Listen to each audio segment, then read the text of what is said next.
simulation software can give you an idea that it's gonna fail fast. This is a metal housing that contains sensors to go splice into some pipework in the oil and gas industry. And if you see at the top, this is where the sight glass will be for the sensing equipment. We are using CFD simulation to actually guess what the on-site flow behavior will look like. We started with a previous iteration of this design, but then we got some feedback from our clients and more on-site requirements. We needed to make the spool shorter to make it easier to install and commission. We also took the opportunity to improve the design for manufacture.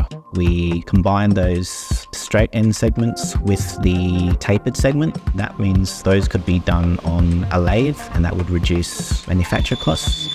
Because of that cross-sectional change, we actually have to validate that the flow isn't any worse. So we start off by going through this simulation process. You can see there the colors, that's the velocity. The higher the velocity, the more red it is. Lower it is, more blue it is. The turbulence is that red area, which is what we were looking for. The turbulence actually helps to self-clean this sight glass so that over time, the fluid that's going through this pipe doesn't build up anything, which would essentially block the sensors and give us false positives on our signals. If the flow stops because of low pressure, that area becomes too stagnant, and then you don't get that self-cleaning effect from the turbulence.